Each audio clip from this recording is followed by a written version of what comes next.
Политичката пресвртница која ја донесоа претседателските и парламентарните избори што се одржаа во април и мај ја одбележаа 2024 година во Северна Македонија. СДСМ и ДУИ заминаа во опозиција, а ВМРО ДПМН е заедно со два нови играчи на политичката сцена. Коалицијата Вреди и партијата Знам сега ја водат државата. На меѓународен план никакво поместување. Државата останува во европската чекална. Живеачката во Северна Македонија се поскапа, приходите на граѓаните се далеку од трошоците, кои треба да ги покријат во тековниот месец. Криминалот и корупцијата се македонското секојдневие, а довербата во институциите паѓа од ден во ден. ВМРО ДПМН е буквално ја прегази СДСМ на претседателските и парламентарните избори и во моментов со 78 пратеници има исклучително стабилно мнозинство на кое нема кој да му парира на политичката сцена во државата. Во сега опозицијската СДСМ, лидерот Димитар Ковачевски ја понесе одговорноста за поразот и си замина, а го наследи Венко Филипче кој треба да ја консолидира партијата која што е во слободен пад. Изборите на површина извадија два нови политички чинители во државата. Знам, предводена од кумановскиот градоначалник Максим Димитриевски, кој ги собра околу себе незадоволните членови и симпатизери на СДСМ, а договорот за учество во владеачката опозиција беше постигнат брзо и лесно. Во албанскиот политички блок се појави коалицијата Вреди составена од 4 партии и исто толку лидери. Многу брзо зеде замав меѓу граѓаните.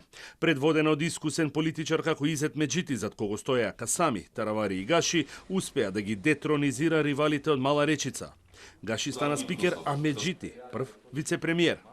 Иако дел од програмата беа уставни измени до крајот на годинава, сепак мораа да ретерираат поради цврстиот став на коалицијскиот партнер ВМРО ДПМН. По 2 декади минати во фотелите низ институциите на државата, ДУИ сега седна на столчињата наменети за опозицијата. Како опозиција секојдневно се обидуваат да извадат глас повеќе, користејќи го вечниот џокер, национализмот и правата на албанците во Македонија. Но во моментот фокусот им е на регулирање на штетата откако високи партиски функционери се осомничени за криминал и корупција. Црната листа на САДИ во 2024 година продолжи да се дополнува. По Катица Јанева и Стефчо Јакимовски, на неа се најде и Артан Груби, десната рака на Али Ахмети, како и судијата Енвер Беџети, кадар на ДУИ. Груби е во бегство и се бара со меѓународна потерница поради милионски криминал во државна лотарија, а ДУИ јавно се дистанцираше од него во обид да го спаси својот рейтинг. Судството и довербата во него и годинава остана еден од клучните проблеми.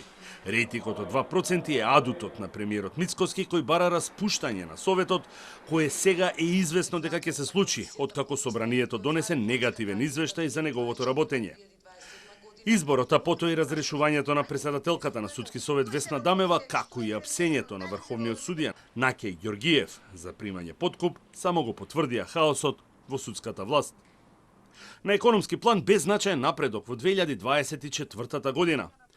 Замрзнати цени и маржи, владини мерки, кошници и акции се начините на кои државата се обидува да ги заузда цените кои ги диктираат трговците во трка за поголем профит. Кошниците и како акција и како мерка на два пати беа изиграни токму од трговците, а граѓаните беа тие кои го плаќаат цехот. Минималната синдикална кошница за една година стана потешка за околу 8.000 денари и сега изнесува 62.000 денари, а платите и понатаму продолжуваат да каскаат далеку за цените. Минималната плата од 450 евра остана само пуста желба на синдикатите. Бизнисот и општините се уште се во исчекување на 500 милиони евра од унгарскиот кредит, со кој државата веќе неколку месеци располага, но бара начин да ги пласира. Северна Македонија остана во чекалната на Европската Унија, се раздвоја патиштата со Албанија. Измени на уставот и внесување на бугарите останува единствениот услов за продолжување на преговорите, а владата останува на својот ригиден став, дека единствено е можно со одложено дејство и се обидува со своите аргументи да издействува позиција кај меѓународниот фактор. Граѓаните пак од ден во ден се повеќе разочарани од Унијата. Радмила Шекеринска избрана за заменик генерален секретар на најмоќната алијанса во светот НАТО. Али течкиот македонец Игор Стефановски иđe по трет пат ја освои европската круна во ридско-брзинските трки. Граѓаните остануваат со надеж дека наредната 2025 година ќе им донесе просперитет, а на владата и останува вечната обврска за борба со корупцијата и криминалот, но и за одглавување на процесот на евроинтеграциите.